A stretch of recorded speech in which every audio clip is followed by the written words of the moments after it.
Baik, di sini kami dari kelompok 3 akan menjelaskan mengenai tugas ujian tengah semester Functional Programming yang berhubungan dengan dataset-dataset yang sudah ditentukan. Nah, di sini dari kami sendiri menggunakan function-function seperti lambda dan juga terdapat beberapa operasi seperti map, list, map, filter, sorted seperti itu. Sebelum itu, izinkan kami memperkenalkan diri terlebih dahulu, yaitu yang pertama ada Reza Oktavalevi dengan NIM 212410103007. Kemudian ada Safia Putriadini dengan NIM 212410103037. Ada Muhammad Farid Farouk Caidar dengan NIM 212410103067. Dan saya sendiri Dejan Putra Pratama dengan NIM 212410103102. Baik, selanjutnya saya akan masuk ke soalnya. Nah, di sini apakah sudah terlihat ya? Jadi di sini soalnya seperti ini. Bisa dijelaskan oleh teman saya, silakan. Baik, di sini saya akan menjelaskan kami dari kelompok 2 ini, kelompok 3 menggunakan dataset yang kedua yaitu dataset pandemi COVID sebanyak 12 kolom. Nah, ketentuannya itu sesuai dengan ketentuan yaitu yang nomor 2. Nah, terus yang harus dikerjakan itu yang pertama itu setiap kelompok itu harus menerapkan prinsip functional programming. Nah, dengan menggunakan fungsi boil up seperti map, filter, sorted dan sebagainya yang dapat menggunakan function buatan sendiri. Nah, yang kedua itu jika kita menggunakan fungsi boil up itu, maka yang berjenis function harus disuplai dengan lambda function. Nah, ketiga yaitu yang pertama tidak boleh ada flow control. Nah, flow control ini contohnya itu seperti ngelooping terus sama if dan sebagainya. Nah, yang kedua yaitu harus mempunyai function memiliki satu tujuan. Terus yang ketiga function map itu tujuannya untuk melakukan mapping yang dimana yaitu mengkonversi array menjadi elemen A menjadi elemen B. Yang ketiga, function filter bertujuan untuk menyaring elemen-elemen tersebut. Nah, yang ketiga yaitu nama dari function itu harus menggambarkan maksud dari function tersebut. Nah, yang keempat itu dalam pengerjaannya itu harus menggunakan operasi-operasi yang datasetnya itu bersifat bebas namun memiliki makna. Misalkan yaitu kolom X itu bertipe integer itu diterapkan operasi mapping menjadi string. Yang kedua, misalkan terdapat kolom G bertipe integer diterapkan operasi mapping menjadi string. Nah, seperti yang ada di soal tersebut. Nah, dan atau function buatan sendiri itu merupakan satu kesatuan. Nah, apa yang harus dikerjakannya? Mungkin bisa langsung ke codingannya ya. Langsung masuk ke codingan. Oke, baik. Di sini saya akan masuk ke codingan. Sebentar. Oke. Duh, Pak Farid ketendang. Nah, baik. Di sini terdapat codingan yang berhubungan dengan soal-soal yang sudah ditentukan tadi, yaitu mengenai dataset-dataset. Sebelumnya itu di sini terdapat data yang berbentuk CSV, ya kurang lebih seperti ini. Nah, jadi ada beberapa kolom, yaitu lebih tepatnya 12 kolom di dalam data-datanya. Nah, di sini tugas kita adalah mengimpor dari data yang sudah ditentukan ini, yaitu dataset ini, yaitu dengan nama COVID Live CSV. Kemudian dari kami sendiri di sini menggunakan import CSV, tujuannya supaya bisa terbaca oleh programnya. Kemudian di sini kita menggunakan variabel untuk menyimpan COVID Live.csv-nya itu sendiri. Kemudian di sini ada with open COVID Live.csv dan r as file. Jadi dibaca sebagai file seperti itu. Kemudian ada ini variabel yang bernama CSV reader. Jadi di sini tujuannya untuk membaca file CSV. Nah, seperti ini. CSV.reader sama file, parameternya file. Ya, sesuai dengan yang ini. Seperti itu. Kemudian dengan fungsi seperti ini, sorry bukan fungsi, lebih tepatnya seperti ini, for row in CSV reader. CSV reader seperti ini ya. Kemudian ya, di sini ada variabel yaitu acuan sama dengan lambda n. Nah, di sini maksudnya tuh apa ya? 0 jika n di dalam n per a-nya itu atau bisa dikatakan semacam spasi atau apa gitu ya. Nah, jika tidak maka float dan digantikan sama ini. Koma. Jadi biar terlihat lebih rapi itu sih lebih tepatnya. Kemudian ada variabel bernama data. Nah, sama dengan list, map, lambda urutan. Nah, di sini itu tujuannya untuk menyimpan built-in function itu sendiri dengan jenis data list, yaitu seperti ini. Nah, isinya itu adalah key atau kunci-kunci yang bisa dihubungkan dengan datasetnya itu sendiri. Seperti ini. Nah, urutannya itu dari ini, acuannya itu dari ini. Jadi biar apa ya, selain rapi terus juga ya biar programnya berjalan. Dan ini key-nya itu seperti ini, dari country, total cash, total debt, total new debt, dan lain sebagainya itu juga ada di COVID Life. Bisa dilihat ya country gitu. Ya, country, total cash. Jadi apa ya, biar berhubungan sama CSV-nya itu sendiri seperti itu. Jadi bisa dikatakan key-nya lah. Kemudian di sini ada CSV reader juga, jadi biar terbaca di programnya ini gitu. Kemudian ada list komponen. Nah, list komponen ini berisi lambda key. Key itu adalah acuannya. Kemudian list map. Nah, jadi list map lambda x key, data. Jadi bisa dikatakan x-nya ini sebagai acuan dan nanti berpatok sama key-nya dan berpatok sama parameter data pula seperti itu. Semua komponen mungkin bisa dijelaskan oleh Safia, silakan.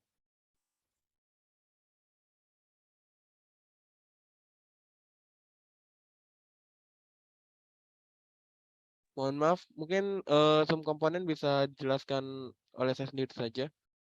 Jadi semua komponen ini tujuannya itu ya untuk menyimpan ini built-in function juga yaitu lambda key terus sama dengan sum list komponen key. List komponen itu yang tadi ya, yang ini. Nah, bisa dilihat. Kemudian key. Jadi berpatok sama ininya juga seperti itu key-nya ya. Seperti itu. Mungkin next time untuk implementasi nanti dijelaskan oleh teman-teman saya dan nanti akan dijalankan juga seperti itu. Mungkin selanjutnya bisa dijelaskan oleh Reza Oktavalevi. Baik, di sini saya akan menjelaskan ya line ke-29 yaitu ada variabel hasil kedua yang menerapkan fungsi build-up map. Nah, fungsi map sendiri itu gunanya itu yaitu untuk mengonversi atau objek-objek yang dapat diiterable. Nah, ya objek yang dapat diiterable itu seperti list, terus tuple, dictionary dan sebagainya itu dapat diiterable. Nah, itu dikonversi menjadi sebuah list baru. Nah, di sini ya ada dikonversi ke dalam bentuk map. Nah, yang dimana mempunyai function yaitu mempunyai function lambda, punya parameter i. Nah, di sini ada populasi baru berkurang. Nah, jika i-nya itu total new date-nya itu lebih besar dari 0, maka jika i total date-nya 0 lebih besar dari 0, maka di print ya. Terus jika kondisinya itu else tidak ada, terus yang diiterable yaitu datanya. Jadi akan ditampilkan hasil keduanya. Lalu lanjut ke sum. Nah, fungsi sum ini untuk menjumlahkan seluruh komponen-komponen yang mau dijumlahkan ya. Di sini ada variabel hasil di mana ini kita menjumlahkan sum komponennya dengan ini ada total date-nya, nanti di print hasilnya. Nanti akan muncul hasil dari sum komponennya. Oke. Oke, baik. Selanjutnya bisa dijelaskan oleh teman saya. Oke, selanjutnya merupakan fungsi filter. Fungsi filter sendiri itu digunakan untuk menyaring elemen-elemen dari array yang nantinya itu menghasilkan array baru yang kita inginkan. Seperti misalnya pada contoh kode di atas ini. Nah, di sini itu untuk menyaring elemen pada data population. Di sini bisa terlihat ada list komponen yang merupakan anonymous function yang sudah dijelaskan sebelumnya dan diisi oleh key population seperti itu. Dengan data populasinya itu lebih dari 1 juta. Nah, bisa di run mungkin.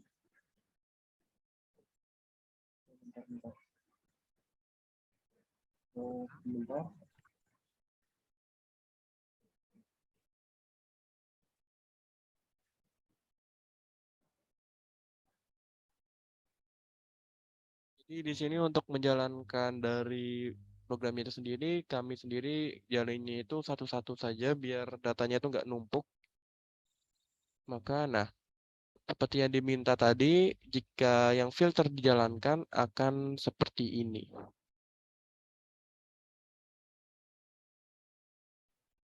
Nah, ini merupakan hasil dari filtering untuk data population seperti itu. Yang selanjutnya merupakan fungsi sort. Nah, fungsi sort ini digunakan untuk mengurutkan negara yang paling minim sampai negara paling banyak yang terdampak pandemi COVID-19 dengan berdasarkan ini total date. Mungkin bisa di-run untuk mengetahui hasilnya.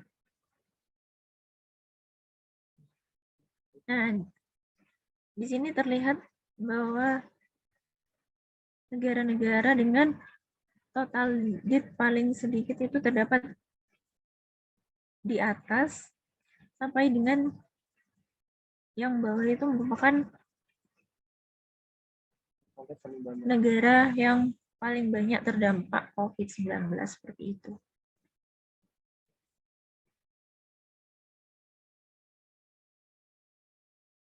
Baik, sebelumnya itu sudah dijelaskan kurang lebih mengenai built-in function, operasi sorted sama filter. Nah, kemudian di sini tuh dikatakan sama seperti sebelumnya, yaitu mengenai sorted juga ada, cuman bisa dikatakan ini adalah semacam kombinasinya. Nah, di sini bisa terlihat ya. Nah, bisa terlihat di sini tuh ada for i in sorted list map. Nah, di sini menggunakan flow controlnya itu ya for, di mana ketika sebelumnya itu tidak boleh menggunakan flow control bila menggunakan atau membuat fungsi built-in sendiri kan. Nah, di sini kurang lebih seperti ini, for i in sorted. Sorted itu operasi untuk mengurutkan, kemudian ada list map. List itu untuk jenis datanya nanti yang dihasilkan, map, kemudian ada lambda x0. Nah, x0 dan str itu string, x2 dibagi x1 kali 100. tambah modul persen. Nah, bisa dikatakan ini itu akan membentuk kurang lebih semacam persenan dari total record free-nya itu sendiri ya. Jadi nanti menghasilkan negara sama persenannya seperti itu. Nah, di sini juga terdapat list map lambda Y. Tadi kan X ya. Ini Y. Nah, di mana Y ini berisi key ya yang berhubungan dengan dataset itu sendiri, ada country, total cache, total record rate, terus ada juga parameternya nih data yaitu ya iterable tadi ya yang dijelaskan oleh Reza. Kemudian ada key lambda X. Nah, di mana X ini 1. Dan kemudian karena tadi acuannya adalah for I, maka di print I.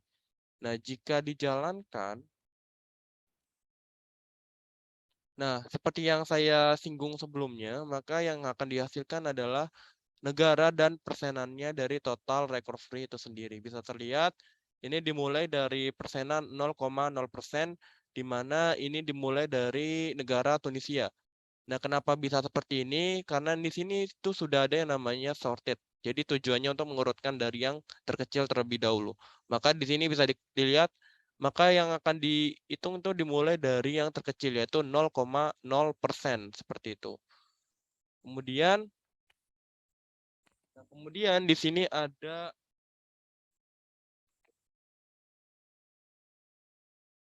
ada contoh berikutnya, yaitu di mana di sini ada variabel dengan nama hasil keempat. Nah, di sini berisi seperti ini ya. Jadi filter jenis datanya itu list filter. Nah, X1 yaitu X ini berdasarkan ini lambda X. Nah, X1 lebih daripada 1000 list map lambda Y. Nah, Y-nya itu key-nya country sama total date. Seperti itu. Kemudian saya jalankan Nah, bisa terlihat ya kurang lebih seperti ini ya, yang lebih dari 1000 ke total kematiannya. Jadi kurang lebih seperti ini. Nah, kemudian tadi untuk penjelasan sebelumnya belum sempat untuk membuktikan hasilnya, maka bisa dijelaskan hasilnya sama teman saya. Nah, di sini akan dimulai dari map. Mungkin bisa dijelaskan, silakan. Nah, Baik, itu kan tadi Ran ya. Ini kan untuk mengetahui total new date-nya yang lebih besar dari lebih dari 0 gitu kan. Itu ternyata tidak ada. Nah, jadi populasi barunya itu berkurang. Nah, seperti itu. Langsung ke sum-nya, Jan.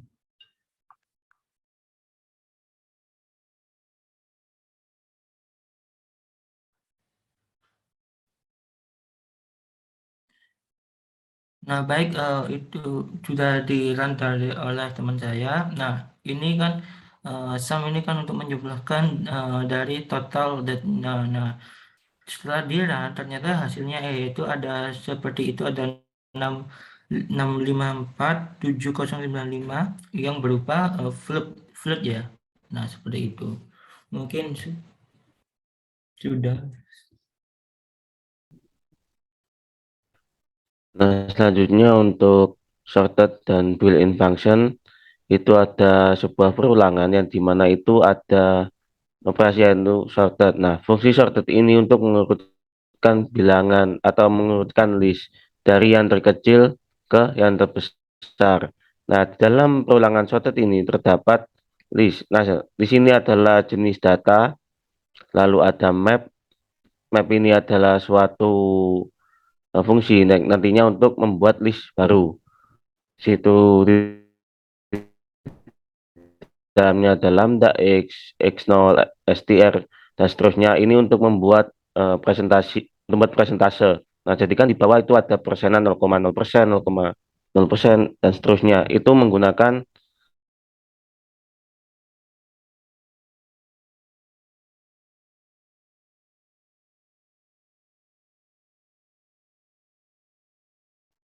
sorted dan built-in function.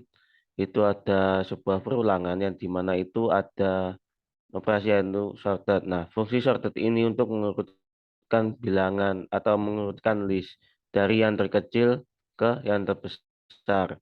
Nah, dalam perulangan sorted ini terdapat list. Nah, di sini adalah jenis data, lalu ada map. Map ini adalah suatu fungsi nantinya untuk membuat list baru. Situ di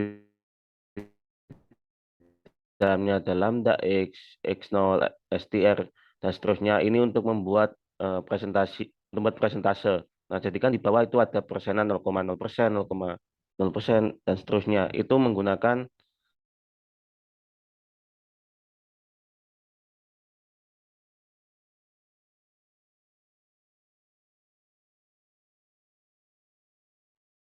Y country. Nah, ini mengacu kepada ke atas, scroll atas.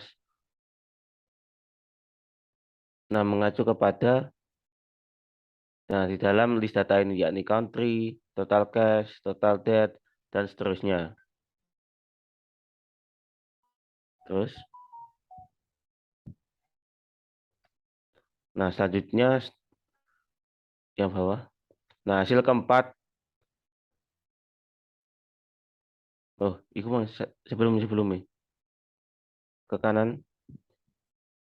Maaf luput. Nah, jadi ada print I.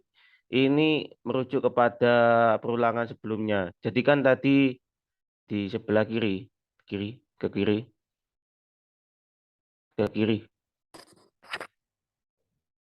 Ada perulangan sorted ini. Nah, nantinya ini nanti merujuk kepada ini, increment yang ada di perulangan ini.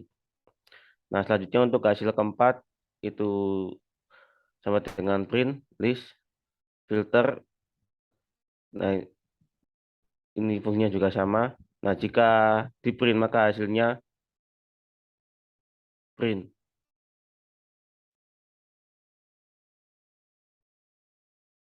Nah, hasilnya sebagaimana berikut. Mungkin sekian yang dapat. Oke, baik. Dari kelompok 3 sudah cukup untuk menjelaskan.